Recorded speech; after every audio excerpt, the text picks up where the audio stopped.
सभी साथियों को राम राम नमस्कार। उम्मीद करता हूँ आप सभी बहुत ही बढ़िया होंगे। इस वीडियो में हम बात करने वाले हैं एसएससी जीडी कांस्टेबल 2024 की भर्ती के बारे में।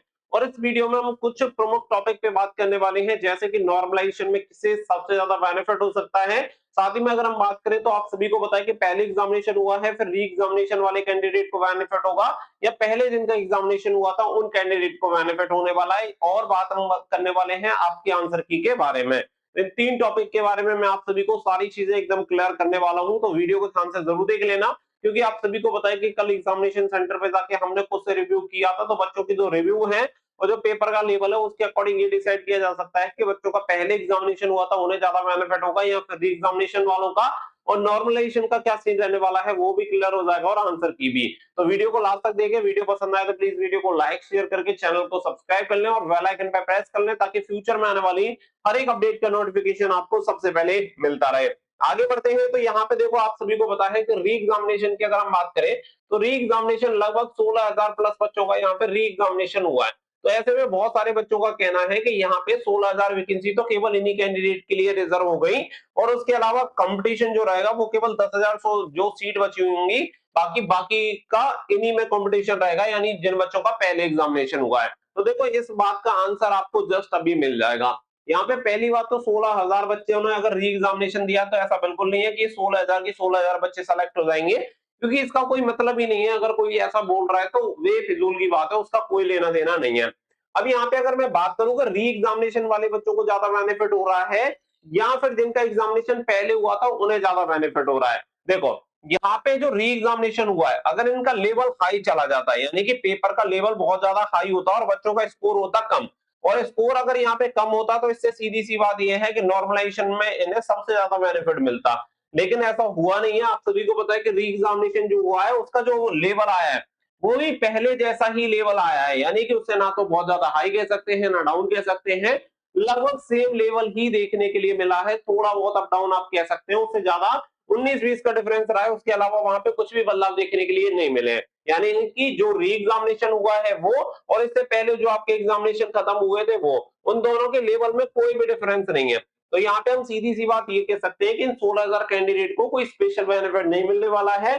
जैसे पहले सभी कैंडिडेट ने एग्जामिनेशन दिया था सेम उसी प्रकार से इनके साथ भी सेम कंडीशन रहने वाली है। इसके अलावा जो एक और दूसरी चीज है कि इनका री एग्जामिनेशन हुआ क्यों था। तो देखो, सभी के साथ प्रॉब्लम नहीं हुई थी, लेकिन जो पता चला है वो ये पता चला है कि मैक्सिमम बच्चों का जो एग्जामिनेशन है वो खत्म होने के बाद जैसे सबमिट कर देते हैं तो उनका पेपर जो था वो सबमिट नहीं हुआ था। मतलब बच्चे को तो दिख रहा था कि सबमिट हो गया, लेकिन ऊपर सर्वर पे सबमिट नहीं हुआ था। इसी की वजह से उनकी आंसर की वगैरह वहां पे दिखाई नहीं दे रही थी, और इसी की वजह से इन जिन सेंटर्स पे ऐसी प्रॉब्लम रही उन सभी का री एग्जामिनेशन कंडक्ट करवाया है। तो आपके दिमाग में ये सवाल या ये डाउट बिल्कुल नहीं रहना चाहिए कि 16,000 बच्चों को सबसे ज्यादा बेनिफिट मिलने वाला है। ऐसा कोई स्पेशल बेनिफिट इन 16,000 बच्चों को नहीं मिलने वाला है। जो बच्चे पहले थे सेम उसी तरीके से भी यही ट्रीट होने वाला है। अब इसके अलावा यहाँ पे नंबर सेकंड जो बात आ जाती है वो आ जाती है नॉर्मलाइजेशन। हर बच्चा अपना इसी में दिमाग लगाने पे लगा हुआ है कि यहाँ पे नॉर्मलाइजेशन में सबसे ज्यादा बेनिफिट किसे मिलेगा। देखो, अभी क्या है कि अभी लेवल को कोई बोल रहा है कि हमारी सिर्फ बहुत ज्यादा इजी थी, कोई बोल रहा है कि हमारी सिर्फ बहुत ज्यादा हाई थी। तो ये लेवल जो है लेवल आप डिसाइड नहीं कर सकते। यानी कि जो पेपर ऐसे समझो कि मैं यहाँ पे समझता हूँ कि दो शिफ्ट आपकी आई, एक ए शिफ्ट एक बी शिफ्ट। तो ये जो ए वाली शिफ्ट है इसका पेपर का लेवल मैं मान लेता हूँ हाई, ठीक है, और यहाँ पे इसका पेपर का लेवल मान लेता हूं मैं मॉडरेट। यानी दो शिफ्ट का यहाँ पे अलग अलग पेपर हुआ, तो एक की जो पेपर का लेवल है देखने में पता चलता है हाई है, लेकिन यहाँ पे मॉडरेट है। लेकिन यहाँ पे होता क्या है कि हाई वाले में जो बच्चे बैठते हैं वो बच्चे बैठ जाते हैं बहुत ज्यादा होशियार। तो जो बच्चे का अगर हम औसत पे मतलब होशियार का लेवल मान के चले तो यहाँ पे होशियार वाले बच्चे 90% है, और मॉडरेट वाले में क्या है, मॉडरेट वाले में 30% बच्चे ही होशियार है। तो सीधी सी बात है, जो स्कोर करने वाले बच्चे होंगे वो ज्यादा स्कोर करने वाले बच्चे कहाँ पे होंगे, यहीं पे स्कोर करने वाले बच्चे होंगे। तो ये पेपर का लेवल हाई होते हुए भी यहाँ पे नॉर्मलाइजेशन कम मिलेगा, क्योंकि ये लेवल फिर आपकी इजी मान ली जाएगी। क्योंकि इजी पेपर के अकॉर्डिंग नहीं होता है, पेपर में बैठने वाले बच्चे डिसाइड करते हैं कि वो पेपर इजी है, वो पेपर शिफ्ट जो आपकी हुई है वो इजी है या हार्ड। अब यहाँ पे पेपर भले ही मॉडरेट है लेकिन बच्चों का स्कोर कम जाएगा, तो सीधी सी बात है कि भाई पेपर इसे हार्ड माना जाएगा। तो अभी आपका जो एग्जामिनेशन हुआ है उसके अकॉर्डिंग ये डिसाइड मत करो कि नॉर्मलाइजेशन इस शिफ्ट को ज्यादा मिलेगा। ये कब डिसाइड होगा, जब आपकी आंसर की जारी हो जाएगी।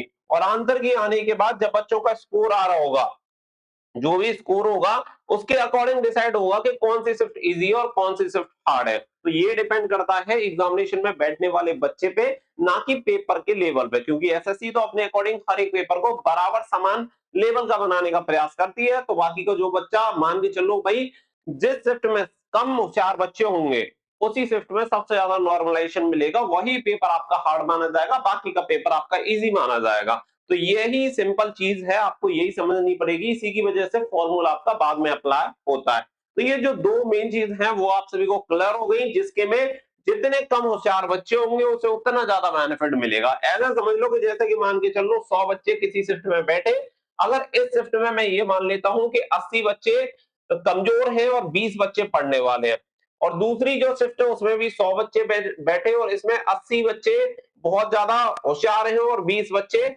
कमजोर है, तो सीधी सी बात है कि सबसे ज्यादा जो बेनिफिट होने वाला है वो इसी शिफ्ट को यहाँ पे होने वाला है, क्योंकि कमजोर बच्चों की संख्या यहाँ पे ज्यादा है और होशियार बच्चों की संख्या कम है, और यहाँ पे होशियार बच्चों की संख्या ज्यादा है। इसी की वजह से इसमें जो बच्चों का एवरेज स्कोर होगा वो ज्यादा होगा, तो नॉर्मलाइजेशन यहाँ पे कम मिलेगा और नॉर्मलाइजेशन यहाँ पे ज्यादा मिलेगा। अब आपकी किस्मत है कि आपकी शिफ्ट में होशियार बच्चे बैठे हैं या फिर कमजोर बच्चे बैठे, कमजोर बैठे होंगे तो ज्यादा फायदा और होशियार बैठे होंगे तो कम फायदा। ये चीज यहाँ पे क्लियर हो गई। ये क्लियर हो जाने के बाद फिर बात आती है आंसर की आंसर की के बारे में बहुत सारे बच्चे लगातार पूछेंगे। देखो अब तक कोई भी ऑफिशियल डेट है नहीं, मैंने आप सभी को पहले बताया था, जब डेट आएगी तो उसमें जो आपका लॉगिन पेज है, लॉगिन डेट एंड टाइम दिखाने लग जाएगा। जनरली 4 से 5 दिन हम मान सकते हैं, यानी कि अगर आपके पेपर में कोई दिक्कत नहीं होती है, कोई भी टेक्निकल इश्यू नहीं होता है उस कंडीशन में, क्योंकि देखो टेक्निकल प्रॉब्लम है इसके बारे में कोई किसी को कंफर्मेशन नहीं रहती पहले की भांति, लेकिन जनरली 4 से 5 दिन में आपकी आंसर की रिलीज हो जाती है। तो हम एक्सपेक्ट कर सकते हैं कि 4 या 5, मैक्स टू मैक्स में जा रहा हूं, 4 से 5 अप्रैल के बीच में आपकी जो आंसर की है वो रिलीज हो जानी चाहिए। मैक्स टू मैक्स में ये टाइम लेके चल रहा हूँ, क्योंकि 30 तारीख को एग्जामिनेशन हुआ है, तो इसके अकॉर्डिंग हम 4-5 अप्रैल मान के चल सकते हैं कि 4-5 अप्रैल तक आपकी जो आंसर की होगी वो रिलीज हो जाएगी। आंसर की के बारे में कोई भी अपडेट आता है, कुछ भी आता है, मैं आप सभी को तुरंत अपडेट कर दूंगा। या फिर आप एक काम कर लेना, टेलीग्राम का लिंक मैंने आपको वीडियो को डिस्क्रिप्शन में दिया हुआ है, वहां पे जाके आप कनेक्ट हो जाना, वहां पे भी आप सभी को पीडीएफ देखने के लिए मिल जाएगी।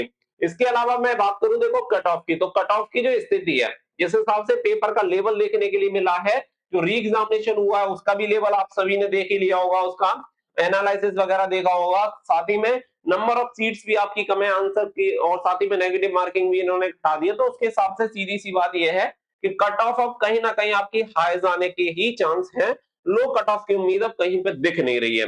बाकी का सिर्फ इनके पास एक ही चांस है कि अगर ये यहाँ पे फिजिकल करा देते हैं फटाफट से, आपका पीएसटी एंड पीईटी बहुत फास्ट कंडक्ट होता है, तो सेकंड वाली जो मेडिकल के लिए मेरिट आएगी वो जरूर से डाउन हो सकती है, यानी ज्यादा ना बढ़ेगी।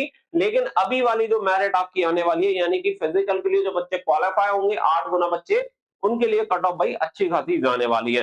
अपनी फिजिकल की तैयारी करते रहो, क्योंकि देखो एक स्टेज आपको कभी भी सिलेक्शन नहीं दिला पाएगी, सिलेक्शन चाहिए तो सभी स्टेज को क्वालिफाई करना है, अच्छे से परफॉर्मेंस करना पड़ेगा, तभी जाके सिलेक्शन होगा। तैयारी में जुटे रहिए, जो भी अपडेट होगी वो रेगुलर आपको मिलती रहेगी। अभी नॉर्मलाइजेशन के चक्कर में आंकड़े मत लगाना, क्योंकि वो आंकड़े लगाना बेकार है, उसका कोई मतलब नहीं निकलता। अभी कोई भी आपको ये नहीं बता सकता कि इस शिफ्ट में आपके ज्यादा नंबर बढ़ेंगे और इसमें कम। अगर कोई बता रहा है तो ये समझ लो कि उसे कोई बेसिक चीज भी नहीं पता है, वो कुछ भी नहीं जानता है, दैट्स व्हाई आपको ये सारी चीजें वो बोल रहा है। उम्मीद करता हूँ चीजें क्लियर हो गई होंगी। मिलेंगे नेक्स्ट वीडियो में, फिलहाल के लिए बस इतना ही। Thank you for watching. Jai Hind, जय भारत।